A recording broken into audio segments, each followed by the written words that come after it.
Manasseh was 12 years old when he began to reign, and he reigned 55 years in Jerusalem.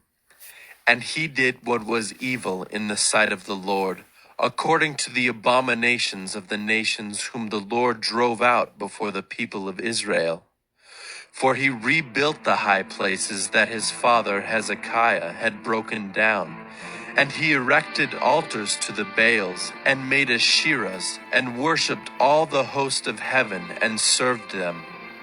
And he built altars in the house of the Lord, of which the Lord had said, In Jerusalem shall my name be forever.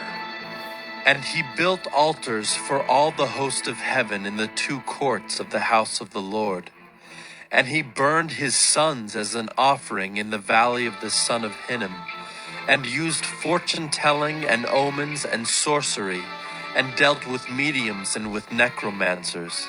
He did much evil in the sight of the Lord, provoking him to anger. And the carved image of the idol that he had made, he set in the house of God, of which God said to David and to Solomon his son, In this house and in Jerusalem, which I have chosen out of all the tribes of Israel, I will put my name forever, and I will no more remove the foot of Israel from the land that I appointed for your fathers, if only they will be careful to do all that I have commanded them, all the law, the statutes, and the rules given through Moses. Manasseh led Judah and the inhabitants of Jerusalem astray, to do more evil than the nations whom the Lord destroyed before the people of Israel. The Lord spoke to Manasseh and to his people, but they paid no attention.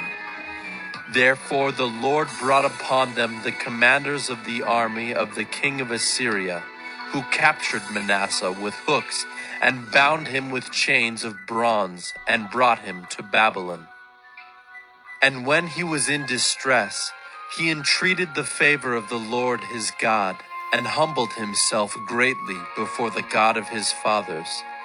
He prayed to him, and God was moved by his entreaty, and heard his plea, and brought him again to Jerusalem into his kingdom.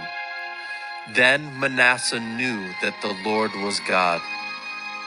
Afterward, he built an outer wall for the city of David, west of Gihon, in the valley, and for the entrance into the fish gate, and carried it around Ophel, and raised it to a very great height.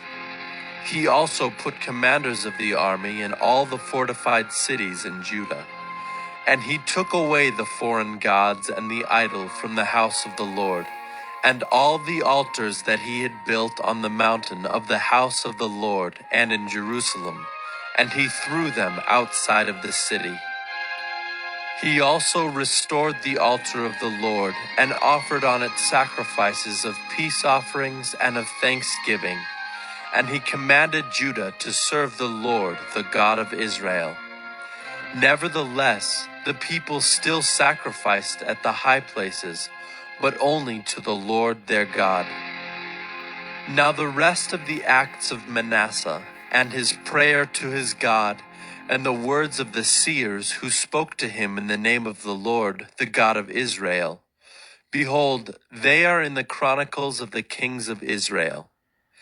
And his prayer, and how God was moved by his entreaty, and all his sin and his faithlessness, and the sites on which he built high places and set up the Asherim and the images, before he humbled himself. Behold, they are written in the chronicles of the seers.